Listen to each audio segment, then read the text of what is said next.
ఏదైనా తుఫాన్ వస్తే తమిళనాడును అతలాకుతలం చేసేస్తుంది. ఇప్పుడు మళ్ళీ ఫేంజల్ తుఫాన్ అతలాకుతలం చేసింది. సో వాటికి సంబంధించిన బ్రేకింగ్ అప్డేట్లోకి వెళ్ళిపోదాం. చెన్నై, పుదుచ్చేరి, విల్లుపురం, వెల్లూరులో అతి భారీ వర్షాలు కురిశాయి. చెన్నై, విల్లుపురం, వెల్లూరులో చాలా కాలనీలు ఎలా నీట మునిగాయో మీకు చూపిస్తున్నాం. ఇళ్లల్లోకి ఏకంగా నీరు చేరడంతో ప్రజలు తీవ్ర ఇబ్బందులు పడుతున్నారు. జాతీయ రహదారులపై కూడా కార్లు, బస్సులు, లారీలు అలాగే వరద ఉధృతికి కొట్టుకుపోయాయి.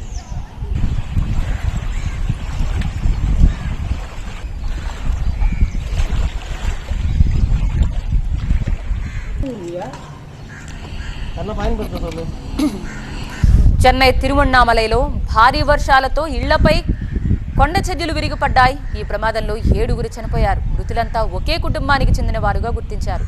మృతుల్లో 5గురు చిన్నారులున్నారు. రాత్రికి రాత్రే గ్రామాన్ని మొత్తం ఖాళీ చేయించేశారు అధికారులు. సహాయక చర్యలు కొనసాగిస్తున్నారు.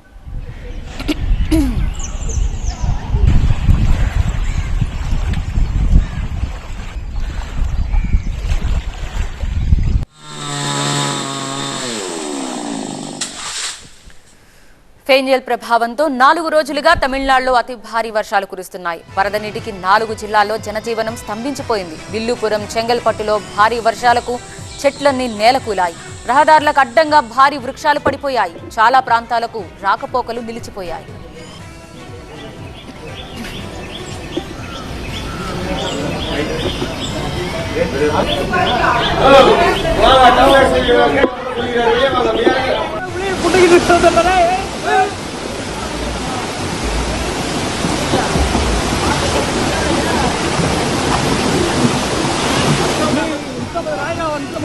చూస్తున్నారా వరద ఎలా ఉప్పొంగుతోందో?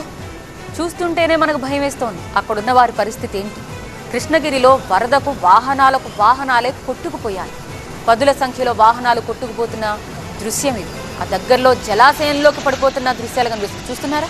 ఓ మై గాడ్, మొత్తం అక్కడున్న బస్సులన్నీ కూడా కొట్టుకుపోయాయి ఏకంగా. అంటే ఆ వరద ఉధృతి ఏ స్థాయిలో ఉందో మనం చూడొచ్చు.